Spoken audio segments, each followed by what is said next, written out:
তো আজকে আমরা যে টপিকটা নিয়ে আলোচনা করব সেটা হচ্ছে কি প্রিজম থেকে নির্গত রশ্মি না পাওয়ার জন্য প্রিজমের কোণের সীমাস্ত মান। প্রিজম থেকে নির্গত রশ্মি না পাওয়ার জন্য প্রিজমের কোণের সীমাস্ত মান।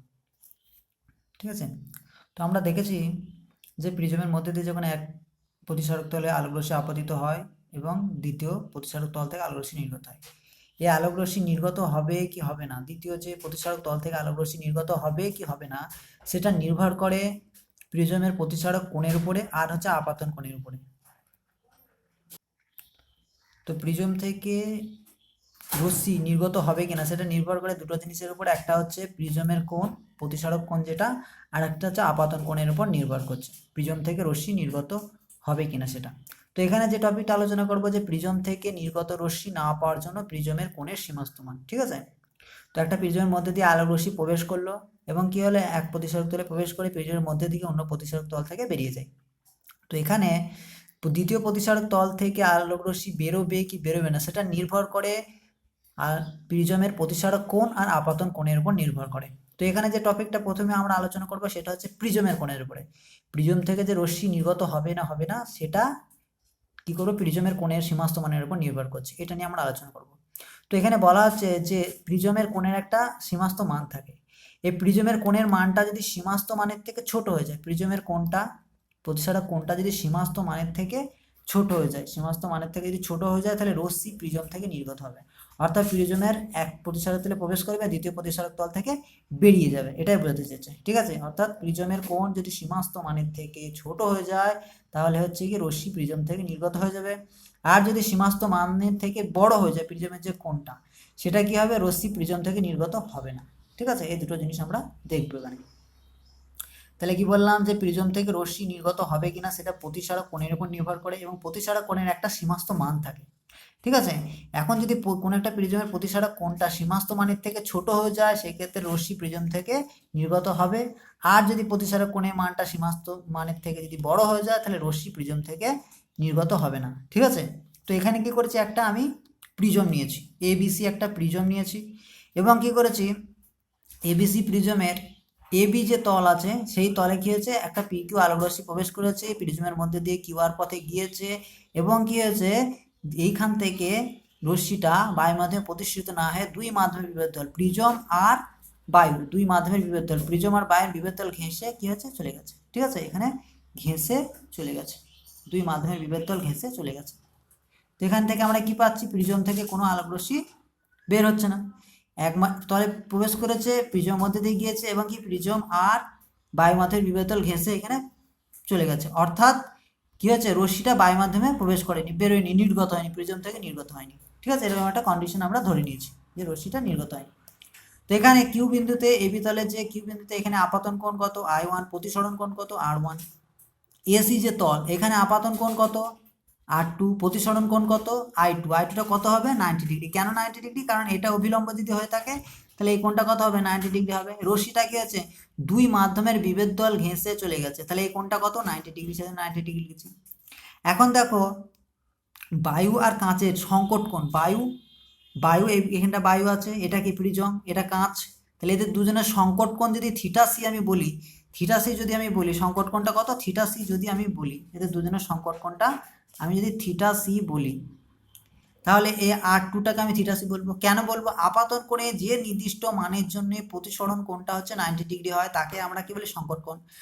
আলোক রশ্মি যখন গণমাধ্যম থেকে লঘু মাধ্যমে প্রবেশ করে আপাতন কোণে যে নির্দিষ্ট মানের জন্য প্রতিসরণ কোণটা হচ্ছে 90 ডিগ্রি হয়, সেটাকে আমরা বলছি সংকট কোণ। তাহলে এখানে দেখো R2 এই কোণটার জন্য কি হচ্ছে, প্রতিসরণ কোণটা কত হচ্ছে 90 ডিগ্রি হয়ে গেছে, অর্থাৎ রশ্মিটা দুই মাধ্যমের বিভেদ তল ঘেঁষে চলে গেছে। তাহলে R2টাকে আমি কি বলবো, থিটা2 বলবো, থিটা সি বলবো, সরি। তাহলে এখানে R2টাকে আমি কি বলবো, থিটা সি বলবো, অর্থাৎ সংকট কোণটা যদি থিটা সি হয়ে থাকে তাহলে R2টা অবশ্যই কি হবে, থিটা সি হবে, সেটা এখানে বলালাম। এখন দেখো প্রিজমের প্রতিসারক কোণ এই যে সীমাস্ত মান, সেটাকে আমরা এ যদি বলি তাহলে এটাকে R1 প্লাস R2 দিয়ে আমি লিখি, এ সমান হচ্ছে R1 প্লাস R2। ঠিক আছে, এ সমান R1 প্লাস R2 আমি পেলাম। এখন দেখো কিউ বিন্দুতে মিউ সমান আমি কি লিখবো, এখানে মিউ সমান কিউ বিন্দুতে মিউ সমান sine I1 by sine R1। ঠিক আছে, এখান থেকে সাইন R1 সমান আমি কি লিখতে পারি, sign I1 by mu. R1 সমান কি লিখবো, sine inverse sine I1 by mu লিখলাম, এটা আমি R1টা পেলাম। ঠিক আছে, কিউ বিন্দুতে এই যে কিউ বিন্দু এখানে মিউ সমান কি লিখবো, sign I1 by sine R1, সেটাই লিখেছি আমি, ঠিক আছে। তাহলে এখান থেকে R1 এর মানটা আমার বের হলো, এখান থেকে R1 এর মানটা আমি বের করলাম। এবার দেখো আর বিন্দুতে, এই যে আর বিন্দুতে এই জায়গাটা কি করতে পারি আমি, সাইন I2 বাই R2 লিখবো আমি, এই জায়গাটায় মিউ সমান কি লিখবো, সাইন I2 বাই R2 লিখবো আমি, সাইন I2 বাই R2, ঠিক আছে, সাইন I2 বাই R2। তাহলে সাইন R2 সমান কি লিখবো, সাইন I2 বাই মিউ লিখবো, ঠিক আছে।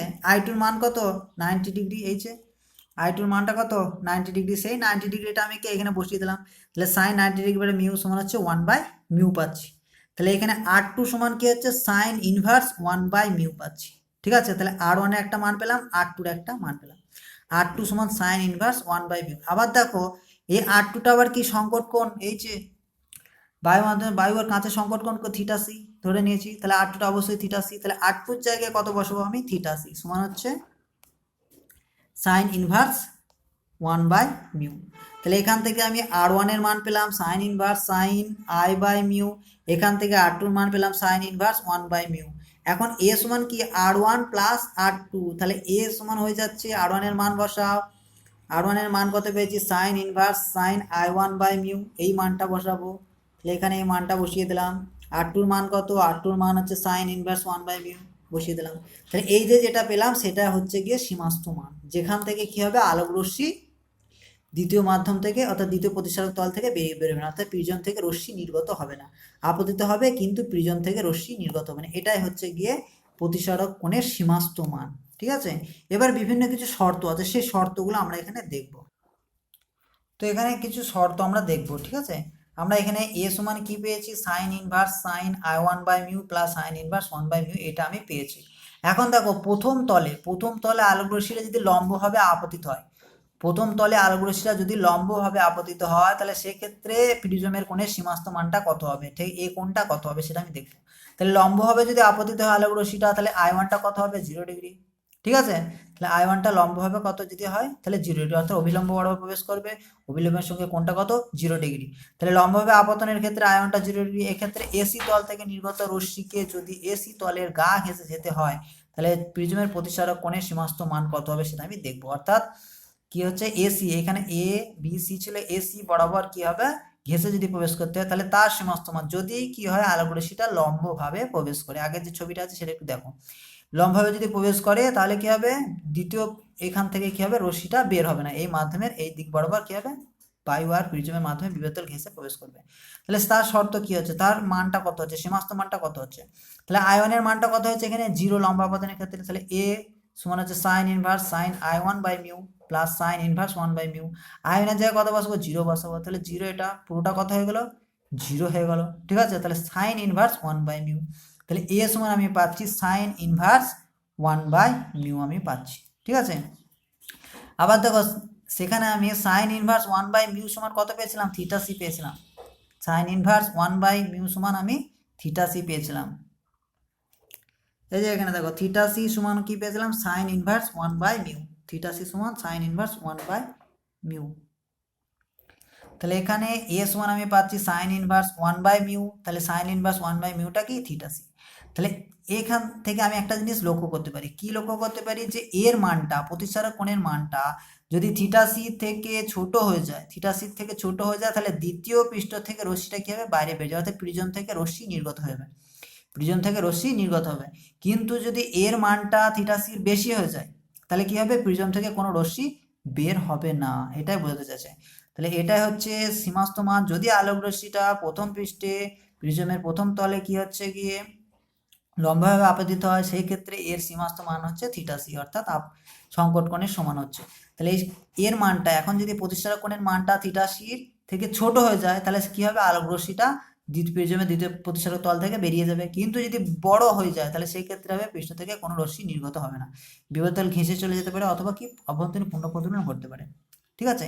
এটা গেলো প্রথম কেস, লম্ব আপতনের ক্ষেত্রে, ঠিক আছে, লম্বভাবে আপতনের ক্ষেত্রে এটা সীমাস্থ মান গেল। এর পরের যে শর্তটা আসছে সেটা হচ্ছে প্রথম তল ঘেঁষে আপতনের ক্ষেত্রে, প্রথম তল ঘেঁষে আপতনের ক্ষেত্রে, অর্থাৎ প্রথম তল এভাবে ঘেঁষে যদি আলোক রশ্মিটা প্রবেশ করে, ঠিক আছে, এভাবে ঘেঁষে যদি প্রবেশ করে, তাহলে আপতন কোণটা কত হবে, 90 ডিগ্রি হয়ে যাবে। প্রথম তল ঘেঁষে যদি আপতন ঘটিত হয় তাহলে এই কোণটা কত 90 ডিগ্রি। এই ক্ষেত্রে এর সীমাস্ত মান কত হবে, অর্থাৎ প্রিজমের কোণের সীমাস্ত মানটা কত হবে সেটা আমরা দেখব। তাহলে এস মান আমরা জানি sine inverse sine I1/μ plus sine inverse 1/μ, এটা আমি পেয়েছি। ঠিক আছে, এখন কি করব, I1 এর মানটা কত 90 ডিগ্রি, কারণ কি এই বিভেদ তল ঘেঁষে প্রবেশ করছে, তাহলে কোণটা কত 90 ডিগ্রি, কারণ এটা হচ্ছে অবিলম্ব। ঠিক আছে, তাহলে I1টা হচ্ছে 90 ডিগ্রি, তাহলে sine inverse sine 90 degree by mu plus sine inverse 1/μ। ঠিক আছে, সাইন 90 ডিগ্রি মান কত 1 বসিয়ে দিলাম, তাহলে sine inverse 1/μ plus sine inverse 1/μ, তাহলে 2 সাইন ইনভার্স 1/μ আমি পাচ্ছি। তাহলে এ সমান 2 সাইন ইনভার্স 1/μ, সাইন ইনভার্স 1/μ সমান আবার কি থিটা সি, তাহলে এ সমান কি হচ্ছে 2 থিটা সি আমি পাচ্ছি। ঠিক আছে, তাহলে এক্ষেত্রে আমি পাচ্ছি এ সমান হচ্ছে 2 থিটা সি। ঠিক আছে, প্রথম তল ঘেঁষে আপাতন করতে, অর্থাৎ আপাতন কোণটা কত 90 ডিগ্রি যদি হয় সেই ক্ষেত্রে আমি প্রিজমের কোণের সীমাস্ত মান যেটা পাচ্ছি এ সমান হচ্ছে 2 থিটা সি। তাহলে এই জিনিস থেকে আমি কি একটা পাচ্ছি, যদি এর মানটা 2 থিটা সি থেকে বেশি হয়ে যায়, প্রতিসারক কোণের মানটা সীমাস্ত মানটা 2 থিটা সি থেকে যদি বেশি হয়ে যায় তাহলে রশ্মিটি এসি তলে পূর্ণ প্রতিফলিত হবে। ঠিক আছে, এসি তল থেকে পূর্ণ প্রতিফলিত হয়ে পূর্ণ প্রতিফলন ঘটে যাবে। ওই যে আগে ছবিটা দেওয়া আছে সেই ছবিটার দিকে তাকাও, এসি তল থেকে যে এখানে এ আর এখানে সি লেখা আছে, এখান থেকে রশ্মি যদি প্রবেশ করে কি হবে, এখান থেকে পূর্ণ প্রতিফলিত হয়ে বেরিয়ে যাবে, এখানে এলো তারপরে এদিক থেকে গিয়ে এখানে পূর্ণ প্রতিফলিত হয়ে বেরিয়ে যাবে। ঠিক আছে, রশ্মিটি এসি তলে যদি আসে তাহলে পূর্ণ প্রতিফলিত হয়ে বেরিয়ে যাবে। তো উপরে একটা শর্ত আর নিচের একটা শর্ত, যদি আলোক রশ্মিটা কি হয় প্রথম তলে লম্বভাবে আপতিত হয় সেই ক্ষেত্রে সীমাস্ত মান এ সমান থিটা সি পেলাম, এর মানটা যদি থিটা সি থেকে ছোট হয়ে যায় তাহলে কি হবে, দ্বিতীয় পৃষ্ঠ থেকে প্রিজম থেকে রশ্মি বের হবে, যদি বড় হয় তাহলে কি হবে, সেখান থেকে কোনো রশ্মি নির্গত হবে না। 2 নম্বর শর্ত আরেকটা দেখলাম কি, যদি প্রথম তল ঘেঁষে আপতনের ক্ষেত্রে অর্থাৎ আপতন কোণটা যদি 90 ডিগ্রি হয়ে যায় তাহলে এর মানটা কত পেলাম 2 থিটা সি, অর্থাৎ 2 থিটা সি যদি বেশি কোণ যদি হয় প্রিজমের কোণের মানটা, তাহলে সেই ক্ষেত্রে কি হবে, রশ্মিটা এসি তলে পূর্ণ প্রতিফলিত হয়ে যাবে, এই যে তলটা এসি এখানে যে তলটা আছে সেটা পূর্ণ প্রতিফলিত হয়ে যাবে। ঠিক আছে, তো উপরে দুটো শর্ত থেকে আমি এই জিনিসটা পরিলক্ষিত পাচ্ছি, একটা জিনিস পাচ্ছি আমি, যে এর মানটা 2 থিটা সি হলে রশ্মি যে কোণে প্রথম তলে আপতিত হোক না কেন এর মানটা 2 থিটা সি। ঠিক আছে, 2 থিটা সি হলে রশ্মি যে কোণে প্রথম তলে আপতিত হোক না দ্বিতীয় তল দিয়ে নির্গত হবে না। ঠিক আছে, দ্বিতীয় তল থেকে নির্গত হবে না, রশ্মিটার আপাতন কোণটা যাই হোক না কেন, আপাতন কোণটা যাই হোক না কেন, যদি প্রতিসারক কোণের প্রিজমের প্রতিসারক কোণ যেটা সেই কোণের সীমাস্ত মানটা যদি 2 থিটা সি থেকে বেশি হয়ে যায় তাহলে সেই ক্ষেত্রে কি হবে, প্রথম তলতে আপতিত রশ্মি যাবে প্রিজমের মধ্যে দিয়ে, প্রিজম থেকে কি হবে বের হবে না। এটাই বলতেছে দুটো যে জিনিস লক্ষ্য করলে, এখানে প্রথম যে কন্ডিশন সেখানে এ সমান থিটা সি পেয়েছিলাম, 2 নম্বর কন্ডিশন এ সমান 2 থিটা সি পেয়েছিলাম। তাহলে এখান থেকে আমি একটা জিনিস বলতে পারি, এর মানটা যদি 2 থিটা সি থেকে বেশি হয়ে যায় তাহলে যে কোণে আপতিত হোক না কেন রশ্মিটা, তাহলে কি হবে প্রথম তল থেকে যে কোণে আপতিত হোক না রশ্মিটা কি হবে দ্বিতীয় তল থেকে নির্গত হবে না, এটাই বোঝাতে চাইছি। ঠিক আছে, দুটো কন্ডিশন। তো বললাম যে প্রিজম থেকে রশ্মি নির্গত হবে কি হবে না সেটা নির্ভর করে দুটো জিনিসের উপর, একটা হচ্ছে প্রিজমের প্রতিসারক কোণের উপর নির্ভর করছে, প্রিজমের কোণের উপর নির্ভর করছে, আর একটা হচ্ছে আপাতন কোণের উপর নির্ভর করছে। ঠিক আছে, তো এখানে দেখলাম প্রিজমের যে কোণ তার একটা সীমাস্ত মান থাকে, সীমাস্ত মানের থেকে যদি প্রিজমের কোণটা যদি সীমাস্ত মানের থেকে কি হয়ে যায় ছোট হয়ে যায় তাহলে কি হবে, রশ্মি নির্গত হবে, আর সীমাস্ত মানের থেকে যদি বেশি হয়ে যায় তাহলে রশ্মি নির্গত হবে না, সেই জিনিসটা আমরা দেখলাম। এক্ষেত্রে কি হচ্ছে যে প্রিজম থেকে আমরা রশ্মি পাবো না, সেক্ষেত্রে আপাতন কোণের একটা সীমাস্ত মান আছে, সেই কোণটা আমরা দেখবো, আপাতন কোণেরও একটা সীমাস্ত মান আছে, আপাতন কোণের একটা নির্দিষ্ট মানের জন্য কি হচ্ছে দেখা যাবে যে প্রিজম থেকে কোনো রশ্মি নির্গত হচ্ছে না, রশ্মিটা আপতিত হলো প্রিজমের মধ্যে দিয়ে গেল কিন্তু প্রিজম থেকে নির্গত হলো না।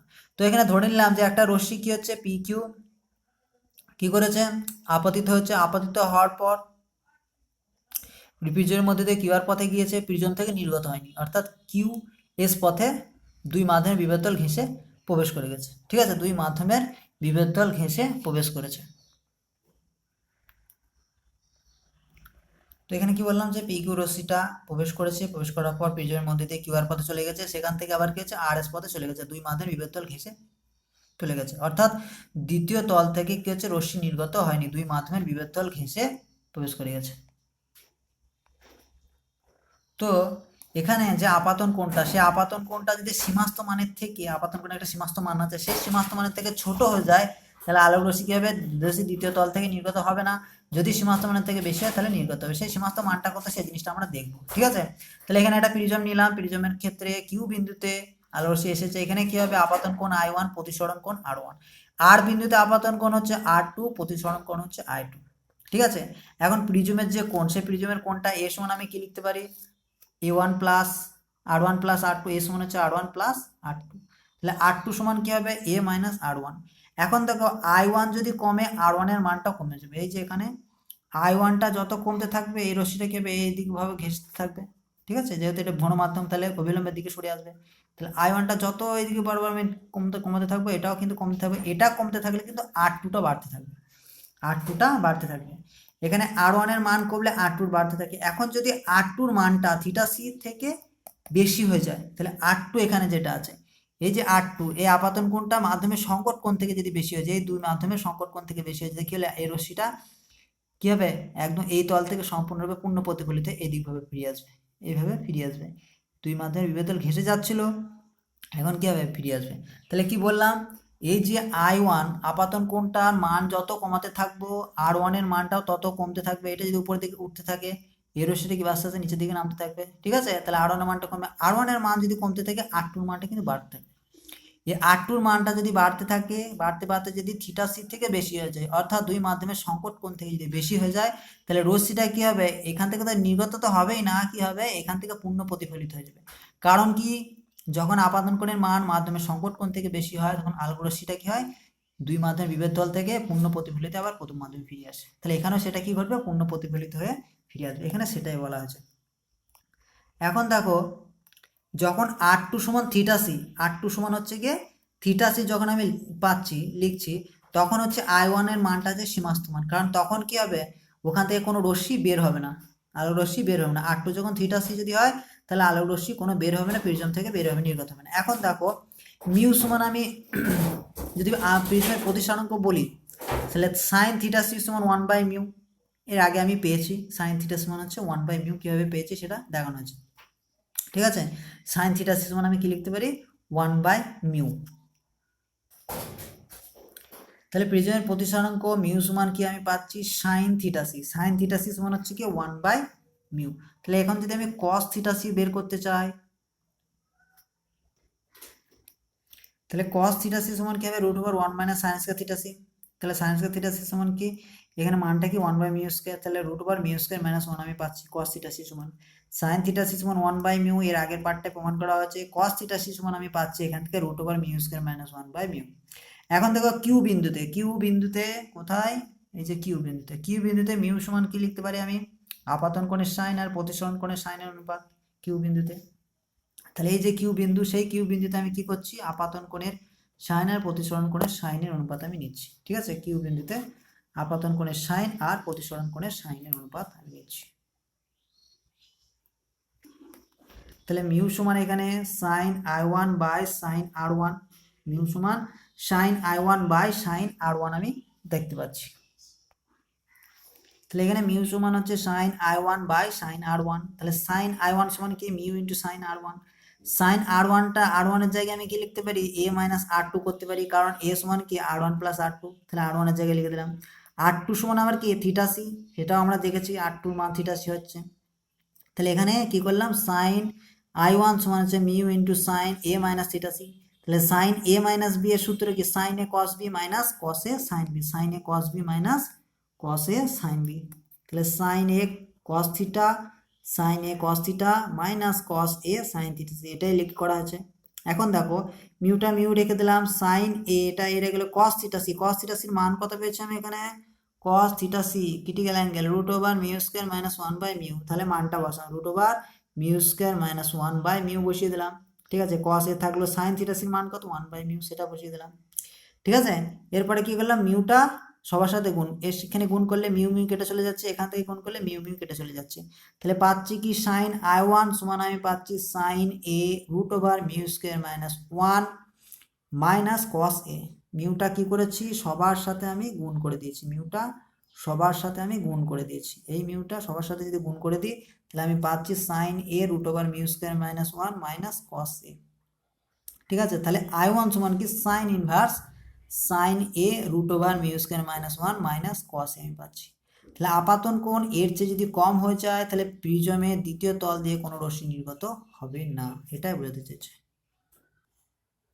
তাহলে আপাতন কোণ যেটা আমি পেলাম I1 সমান হচ্ছে সাইন ইনভার্স সাইন এ ইন্টু √μ² - 1 - cos এ। তাহলে এর আপাতন কোণ হচ্ছে যদি কম কোণে প্রিজমে আপতিত হয় কোনো রশ্মি, তাহলে কি হবে, দ্বিতীয় তল দিয়ে কোনো রশ্মি নির্গত হবে না, এটা হচ্ছে সীমাস্থ মানটা।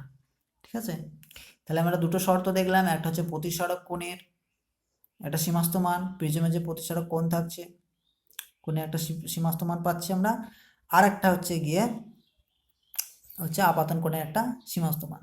এই দুটো মানের উপর নির্ভর করে হচ্ছে প্রিজমের মধ্যে দিয়ে রশ্মি বেরোবে না প্রিজম থেকে রশ্মি বেরোবে না, সেই দুটো আমরা দেখলাম এখানে।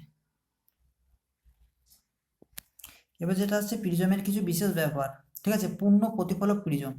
বলছে পূর্ণ প্রতিফলক প্রিজম তাকে বলা হচ্ছে যদি একটা প্রিজমের প্রধান ছেদ যদি আমরা নিই, ঠিক আছে, এবং সেটা যদি সমকোণী সমদ্বিবাহু ত্রিভুজ হয়, তবে প্রিজমের সাহায্যে আলোর পূর্ণ প্রতিফলন ঘটানো সম্ভব। আলোটার পূর্ণ প্রতিফলন ঘটানো সম্ভব, অর্থাৎ প্রিজমের দ্বিতীয় পৃষ্ঠ থেকে কোনো রশ্মি নির্গত হবে না, বরঞ্চ সেই রশ্মিটা পূর্ণ প্রতিফলিত হয়ে আবার প্রথম মাধ্যমে ফিরে আসবে। এটা হচ্ছে পূর্ণ প্রতিফলক প্রিজম। পূর্ণ প্রতিফলক প্রিজম, প্রিজমটা অবশ্যই সমদ্বিবাহু এবং সমকোণী ত্রিভুজ হতে হবে। তো এখানে এবিসি একটা সমকোণী সমদ্বিবাহু ত্রিভুজ নেওয়া আছে, এবি আর বিসি, এই দুটো বাহু কি সমান। ঠিক আছে, তাহলে এই কোণটা হচ্ছে 90 ডিগ্রি যদি হয়, তাহলে এটাও কত হবে 45, এটাও কত 45, কারণ ত্রিভুজের তিনটি কোণের সমষ্টি হচ্ছে 180 ডিগ্রি। তাহলে 45 + 45 হচ্ছে 90, আর 90 হচ্ছে 180 ডিগ্রি। ঠিক আছে, তাহলে এখানে কি হবে, রশ্মিটার পূর্ণ প্রতিফলন ঘটানো হবে। তো এখানে একটা জিনিস আমরা জানি যে বায়ু আর কাঁচের যে সংকট কোণ, সেই সংকট কোণটা কত ডিগ্রি, 42 ডিগ্রি। বায়ু আর কাঁচের সংকট কোণ হচ্ছে 42 ডিগ্রি, অর্থাৎ একটা আলোক রশ্মি যদি কাঁচ থেকে বায়ু মাধ্যমে 42-এর বেশি ডিগ্রি কোণে, 42 ডিগ্রির বেশি ডিগ্রি কোণে কি হয়, আপতিত হয়, তাহলে সেক্ষেত্রে কি হবে, রশ্মিটা পূর্ণ প্রতিফলিত হয়ে আবার কাঁচে ফিরে আসে। কাঁচ থেকে একটা আলোক রশ্মি যদি 42 ডিগ্রির বেশি কোণে আপতিত হয়, তাহলে কি হবে, আলোক রশ্মিটা পূর্ণ প্রতিফলিত হয়ে আবার কাঁচে ফিরে আসবে। সংকট কোণ এটাই বোঝায়।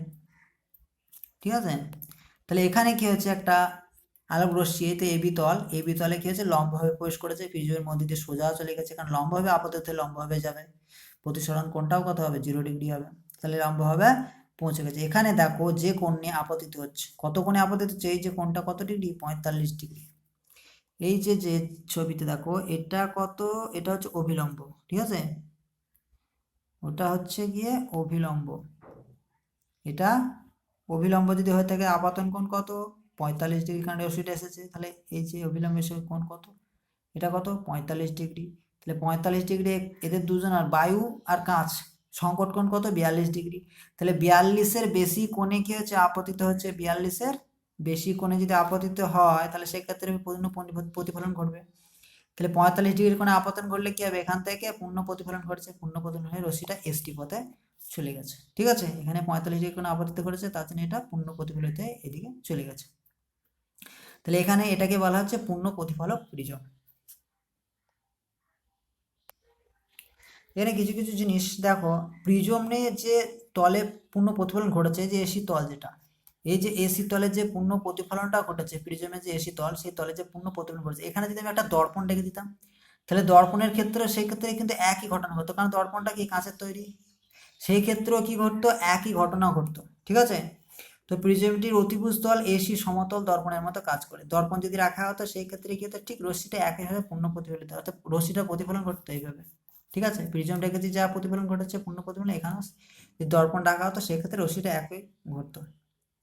তো পূর্ণ প্রতিফলক প্রিজমে যে কোনো ক্ষুদ্রতর পৃষ্ঠের উপর আলোক রশ্মি লম্বভাবে আপতিত হলে রশ্মিটির চ্যুতি কত হচ্ছে, 90 ডিগ্রি। এখানে দেখো এই যে রশ্মি দুটো এসেছে পি কিউ আর আর এস, আপতিত রশ্মি আর প্রতিফলিত যে রশ্মি নির্গত যে রশ্মি, এদের দুজনের মধ্যবর্তী কোণটা কত, এই যে কোণটা কত, এই কোণটা, এই কোণটা কত, আপতিত রশ্মি পি আর আর আর টি, এই দুটোর মধ্যে কোণটা কত হচ্ছে, 90 ডিগ্রি কোণ হচ্ছে। অর্থাৎ যে কোনো ক্ষুদ্রতর যে তল আছে, ক্ষুদ্রতম পৃষ্ঠ যেখানে আছে, সেটা এখানে যদি আলোক রশ্মি লম্বভাবে প্রবেশ করে, তাহলে রশ্মিটার চ্যুতি কত হচ্ছে, 90 ডিগ্রি হচ্ছে, সেটা দেখানো হচ্ছে। এটা হচ্ছে পূর্ণ প্রতিফলক প্রিজম, পূর্ণ প্রতিফলক প্রিজম। এখানে এখানে কি হচ্ছে, আলোক রশ্মিটার কে পূর্ণ প্রতিফলন ঘটানো হচ্ছে, এবং এখানে আলোক রশ্মি দুটোর মধ্যে আপতিত রশ্মি আর প্রতিফলিত রশ্মি, যেটা তোমার হচ্ছে এটা প্রতিশ্রুতিতে বেরিয়ে যাচ্ছে, প্রিজম থেকে সেই দুটোর মধ্যবর্তী কোণ হচ্ছে 90 ডিগ্রি। তো এখানে পূর্ণ প্রতিফলিত প্রিজমের ব্যবহারের সুবিধা কি আছে? তো এখানে আমরা দেখতে পাচ্ছি যে পূর্ণ প্রতিফলিত প্রিজমের যে এসি বাহুটা ছিল সেই ক্ষেত্রে কি ছিল, একটা দর্পণের মতো আচরণ করছিল। তাহলে আমরা একটা দর্পণ নিলে কি হচ্ছে, প্রতিবিম্ব গঠন করতে পারতাম। তাহলে আমাদের প্রিজম নেওয়ার দরকার কি আছে? তো যদি আমরা দর্পণ নিয়ে নিতাম সেখানে, সেক্ষেত্রে কি হতো যে দর্পণের সম্মুখ তল আর পশ্চাৎ তল দুটো, যে সামনের আর একটা পিছনে যে দুটো তল আছে, সেখানে কি হতো, আলোর বারবার প্রতিফলন করতো। আলোর বারবার প্রতিফলনের ফলে কি হচ্ছে, অনেকগুলো প্রতিবিম্ব সৃষ্টি হতো এবং তার ফলে যে প্রতিবিম্ব তৈরি হতো সেই প্রতিবিম্বের উজ্জ্বলতাটা খুব একটা বেশি হতো না। কিন্তু এখানে পূর্ণ প্রতিফলন প্রিজম যদি আমরা ব্যবহার করি তাহলে প্রতিবিম্বের উজ্জ্বলতাটা খুবই বেশি হয়। এটা হচ্ছে ফার্স্ট পয়েন্ট। 2 নম্বর হচ্ছে যে সমতল দর্পণ যেখানে থাকে তার পিছনের তলে পারদের প্রলেপ দেওয়া থাকে। কোনো কারণে যদি পারদের প্রলেপটা উঠে যায় তাহলে সেই ক্ষেত্রে কি হবে, প্রতিবিম্বটা অস্পষ্ট হবে। তো পূর্ণ প্রতিফলিত প্রিজমে কোনো পারদের প্রলেপ থাকে না, তাহলে সেক্ষেত্রে উঠে যাওয়ার কোনো সম্ভব ভয় থাকে না এবং প্রতিবিম্ব কি হচ্ছে, অনুজ্জ্বল হবে, সেটারও কোনো ভয় থাকে না। 3 নম্বর হচ্ছে যে সমতল দর্পণে কি হয়, অনেক সময় স্ক্যাটারিং ঘটে, বিক্ষেপণ ঘটে, ঠিক আছে, আলোক রশ্মিগুলো ছড়িয়ে পড়ে চারিদিকে। ছড়িয়ে পড়ার ফলে কি হচ্ছে, যে তোমার হচ্ছে প্রিজমে ছড়িয়ে পড়ার ফলে আলোক রশ্মি কী হচ্ছে, যে প্রতিবিম্ব গঠন হবে সেটা উজ্জ্বলতাটা অনেকটা কমে যায়, ঠিক আছে। কিন্তু পূর্ণ প্রতিফলনের প্রয়োজনে আলোক রশ্মির কাছে পূর্ণ প্রতিফলন ঘটছে, তো আলো নষ্ট হচ্ছে না, ছড়িয়ে পড়ছে না, সেজন্য প্রতিবিম্বটা কীভাবে উজ্জ্বল হয়। তাহলে এই তিনটে হচ্ছে সুবিধা, আমাদের সুবিধা পাচ্ছে। অসুবিধা কি কি আছে দেখো, সমতল দর্পণ যদি আমরা কিনতে চাই খুব বেশি একটা দাম পড়বে না, কিন্তু পূর্ণ প্রতিফলিত প্রিজমের একটা দাম আছে, অনেক বেশি দাম, ঠিক আছে। আবার দেখো প্রিজম যেটা তৈরি হচ্ছে সেই প্রিজমের কাঁচটা যদি সমসত্ব না হয়ে থাকে, সমসত্ব বলতে সব জায়গায় সংমিশ্রণটা যদি সমান না হয়ে থাকে, গাঢ়ত্ব যদি সমান না হয়ে থাকে, তাহলে সেক্ষেত্রে প্রিজমের স্পষ্টতা, প্রিজমটা অনেকটা কি হয়, অস্পষ্ট হয়ে যায়। প্রিজমটার প্রতিবিম্ব, প্রিজম দ্বারা গঠিত প্রতিবিম্বটা অস্পষ্ট হয়ে যায়, এটাই বলতে চাইছে। আচ্ছা, আরেকটা হচ্ছে প্রতিবিম্ব শীর্ষকারী প্রিজম, অর্থাৎ কোনো একটা বস্তুর প্রতিবিম্ব উল্টো আছে, ঠিক আছে, উল্টো দেখা যাচ্ছে, তাকে কি করবো, আমি সোজাভাবে দেখতে চাইবো। তো সোজাভাবে দেখতে চাওয়ার জন্য কি করা হয়, অনেক সময় প্রতিবিম্ব সমশীর্ষকারী প্রিজম ব্যবহার করেছে, প্রতিবিম্ব সমশীর্ষকারী প্রিজম ব্যবহার করেছে। তো এই ক্ষেত্রে কি হয়, উল্টো বস্তুর প্রতিবিম্বটাকে সোজা করে দেওয়া হয়, ঠিক আছে, সেটাই বলা হচ্ছে সমশীর্ষকারী প্রিজম। তো এই যে সমশীর্ষকারী প্রিজম যেগুলো ব্যবহার করা হয় বিভিন্ন জায়গায়, সেটা হচ্ছে দূরবীক্ষণ, বাইনোকুলার ইত্যাদিতে ব্যবহার করা হয়। তাহলে এখানে কার্যনীতিটা কি সেটা আমরা দেখবো এখানে, ঠিক আছে, এখানে কিভাবে কাজ করে। তো এখানে কি হচ্ছে, একটা বস্তু আছে যার প্রতিবিম্ব পি কিউ, উল্টোভাবে গঠন আছে, কিউ পি, ঠিক আছে, উল্টো একটা প্রতিবিম্ব। এখানে একটা বস্তু আছে, সেই বস্তুটার প্রতিবিম্ব হচ্ছে কিউপি, উল্টো আছে, উল্টো কিউপি উল্টোভাবে আছে, দেখো তীর চিহ্নটা নিচের দিকে আছে, আমরা উল্টো আছে। তো এখানে কি, তার সামনে আমি একটা প্রিজম রেখে দিয়েছি, এই পাশে কি হচ্ছে, একটা তোমার কি তৈরি হচ্ছে, একটা সমসূর্যক তোমার হচ্ছে প্রতিবিম্ব তৈরি হচ্ছে, উল্টোটার সোজা হয়ে গেছে, এখানে সোজা হয়ে গেছে। কীভাবে হলো, একটা আলোক রশ্মি কি হলো, এখানে প্রবেশ করার পর প্রিজমের মধ্যে দিয়ে অবিলম্বের দিকে বেঁকে যায়, আমরা জানি এখানে গিয়েছে। এখানে যখন প্রবেশ করছে দেখা যাচ্ছে যে এদের দুজনের যে সংকট কোণ, প্রিজম আর বায়ু, সংকট কোণের থেকে বেশি কোণে আপতিত হচ্ছে। আপতিত হওয়ার ফলে কি হবে, আলোক রশ্মিটার পূর্ণ প্রতিফলন ঘটবে, পূর্ণ প্রতিফলন ঘটে এখানে চলে গেছে, এখান থেকে আবার রশ্মিটা বেরিয়ে গেছে। এই যে রশ্মিটা প্রিজমের মধ্যে প্রবেশ করেছে, অবিলম্বের দিকে বেরিয়ে গেছে, এখানে কি হচ্ছে, দেখা যাচ্ছে যে মাধ্যমের সংকট কোণ অপেক্ষা বেশি কোণে আপতিত হচ্ছে। বেশি কোণে আপতিত হওয়ার ফলে রশ্মিটা পূর্ণ প্রতিফলিত হয়ে প্রিজমের এই তলে প্রবেশ করেছে, এখান থেকে আবার বেরিয়ে গেছে। এই দুটো রশ্মি যদি আমরা করি তাহলে কি হবে, এর একটা প্রতিবিম্ব তৈরি হবে। কিউপি যে আছে সে বস্তুটার প্রতিবিম্ব পি কিউ তৈরি হবে, উল্টো তৈরি হবে, যেহেতু এটার উল্টো এটা, তাহলে যেটা সোজা ছিল তার প্রতিবিম্ব তৈরি হচ্ছে। তাহলে এটা একটা উল্টো ছিল, তাকে কি করে দিচ্ছি, আমি সোজা করে দিচ্ছি, কার সাহায্যে, সমশীর্ষকারী প্রিজমের সাহায্যে। এটা হচ্ছে রশ্মিটার কত ডিগ্রি চ্যুতি করছে, 0 ডিগ্রি চ্যুতি করছে, কারণ কি, রশ্মিটাই সোজা যাচ্ছিল, রশ্মিটাই সোজাই বেরিয়ে গেছে। তাহলে রশ্মিটার চ্যুতি কত, মধ্যবর্তী কোণ কত, 0 ডিগ্রি। তাহলে এখানে হচ্ছে রশ্মিটাকে আমি 0 ডিগ্রি চ্যুতি ঘটিয়ে কি করলাম, কোনো একটা প্রতিবিম্বকে সমশীর্ষ করলাম, উল্টো ছিল তাকে আমি সোজা করে দিলাম। তাহলে সমশীর্ষকারী প্রিজম কোথায় কোথায় ব্যবহার হয়, দূরবীক্ষণ বায়োনিকুলারে উল্টো প্রতিবিম্বকে সোজা করার জন্য ব্যবহার করা হয়। 180 ডিগ্রি চ্যুতি করেও আমরা কি করবো, প্রতিবিম্বকে সমশীর্ষ করতে পারবো, 180 ডিগ্রি চ্যুতি ঘটিয়েও প্রতিবিম্বকে সমশীর্ষ করা যায়, ঠিক আছে। এখানে কি হয়েছে, একটা উল্টো প্রতিবিম্ব আছে কিউপি, কিউপি একটা বস্তু উল্টো, এখান থেকে কি একটা আলোক রশ্মি প্রিজমের মধ্যে দিয়ে লম্বভাবে প্রবেশ করেছে, লম্বভাবে প্রবেশ করার পর কি লম্বভাবে ভিতর দিকে চলে গেছে। এইখানে কি হচ্ছে, 42 ডিগ্রি থেকে বেশি কোণে, অর্থাৎ সংকট কোণের থেকে বেশি ডিগ্রি কোণে আপতিত হয়েছে।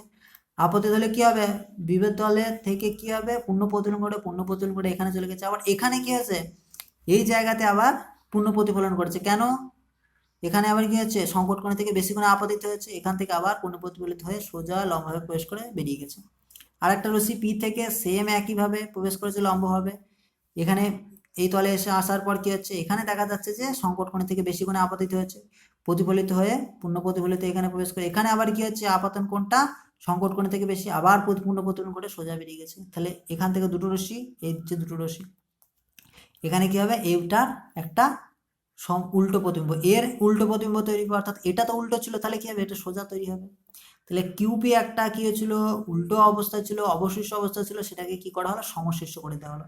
তাহলে এখানে রশ্মির চ্যুতিটা কত, 180 ডিগ্রি। কেন, এটা এদিকে যাচ্ছে, একটা এদিকে যাচ্ছে, এই যে রশ্মি, একটা রশ্মি তোমার কোন দিকে যাচ্ছে, একটা রশ্মি এদিকে বরাবর যাচ্ছে, আর একটা রশ্মি এদিক বরাবর যাচ্ছে, একটা রশ্মি এদিক বরাবর যাচ্ছে, একটা এদিকে, তাহলে মধ্যবর্তী কোণ কত, 180 ডিগ্রি। আগেরটা কি ছিল, দুটোই সমান একই দিকে বরাবর যাচ্ছিল, এটা এদিকে এটাও ওইদিকে, দুটোই একই দিকে যাচ্ছিল, তাই চ্যুতিটা কত হয়েছিল, 0 ডিগ্রি। এখানে চ্যুতিটা কত, 180 ডিগ্রি। তাহলে 180 ডিগ্রি চ্যুতি ঘটে প্রতিবিম্বকে কি করছে, আমরা সমশীর্ষ করে দিচ্ছি। এগুলি হচ্ছে ব্যবহার।